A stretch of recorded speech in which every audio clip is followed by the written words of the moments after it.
Hi, welcome to another review. This review is of Far Cry 6.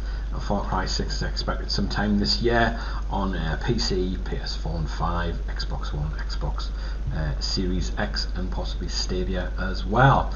And it just follows in all of the different Far Cry games, which are really exciting and good.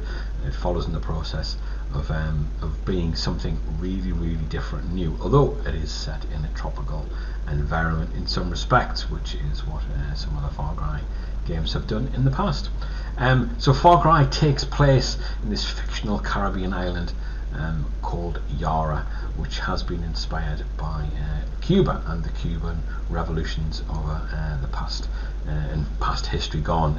It's the largest ever Far Cry playground to date, and as I said, it's a tropical paradise frozen in time, a little bit like Cuba itself, where there's lots of cars that were built in the 40s and 50s.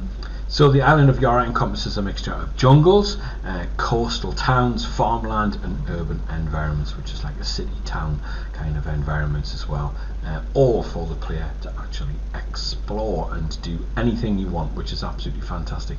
And there is a revolution going on in the midst of all this as well, which is great, which is what your main character is trying to do, to overthrow this El Presidente.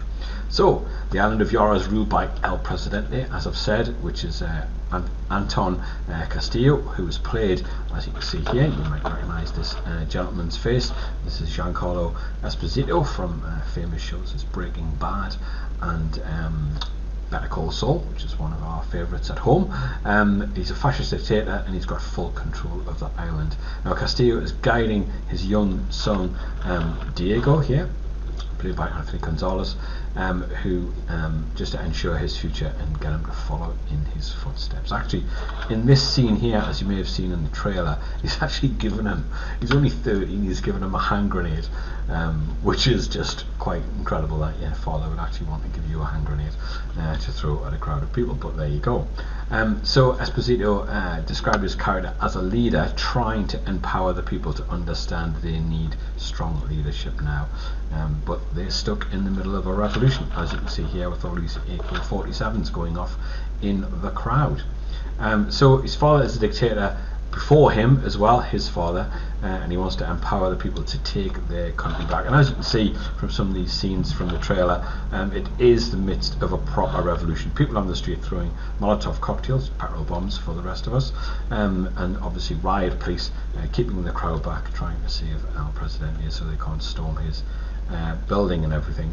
So it is properly set in an environment that is in the midst of a really large violent revolution, which is a really original idea, and I do actually like that. And I think using all the knowledge and history that we would have from the likes of Cuba and things and other places around the world where this has happened, if this is going to be a really exciting it's kind of an exciting template for the game to actually expand upon, which I think is going to be great.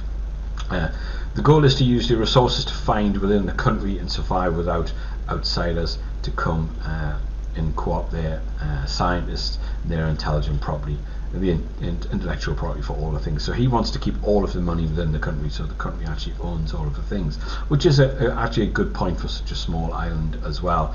And they don't want big nations coming in like big nations do, stamping their authority, claiming all the minerals and resources and all the resources and intellectual property of everything within the country. Now Esposito continued that his son was trying to empower his son to take up his mantle, and that's what he's doing here. This is in the scene where he actually goes into well, I think the kid's just sitting drawing, and he goes and gives him a hand grenade. Of all things, why would you want to do that? And he really wants him to embrace the ideas, to allow him to see he could probably be the next leader of the country. So he's trying to make him strong, possibly in the wrong way, but he's trying to make him strong anyway.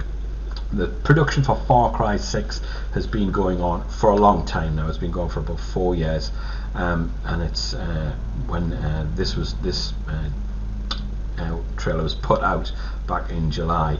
It was a big announcement by Ubisoft in Toronto, who are leading the game, and they're hoping to get it all developed and out in 2021, and that does prove that it could be absolutely fantastic. Now, the director Navid Kavari said that they started researching all different kinds of revolutions from the past, which is why it all looks so authentic and so great.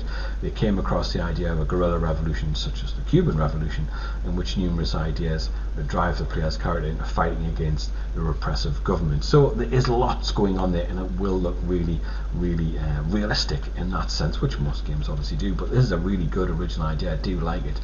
Using the Cuban influence, they established a return to a tropical setting. As you can see, it's a very hot island, and the thing that's going to feature in Far Cry gives it this timeless feel, and there's all going to be economic blockades on the place as well, imposed by the island, so it's going to be very revolutionary. As you can see, people wandering around with flamethrowers and guns, lots of barricades across roads, people taking over different parts of the city and stuff like that. So it mixes old vintage cars with modern weaponry. Kavari said they spent a month in Cuba speaking to residents to help develop the setting, and it does look very similar, which is a great thing. It looks really original. Now, Danny Rojas in Far Cry 6 is the player.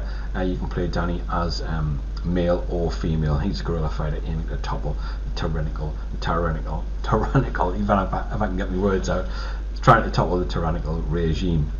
They'll be able to choose Danny's gender as well, so it can be male or female, like in Far Cry 5. The actions that you take will impact on where the story actually goes, so the protagonist has to be careful what they do, because then obviously the story will obviously change in that respect. So that's a great thing as well. The other thing, as revealed in the trailer, as I have mentioned, this is the scene where he gives him the hand grenade as well. It's really not very nice that someone will actually do that, is it? But it's a great setup for the actual game. So he's telling Diego that he needs to keep a tight hold of the people of Yara and help with visualize learning with a live hand grenade. Definitely not a lesson an average 13-year-old would want from his father. Okay, it's set in an urban and rural environment. As you can see here, the urban environment is this is just a riot scene, and it's very much like an old city, so it looks very much like Cuba would at the time, or looks like parts of here in the UK, or the likes of Rome and places like that. The tropical setting does look like a beautiful tropical island as well, which you'll be used to from some of the other Far Cry games also.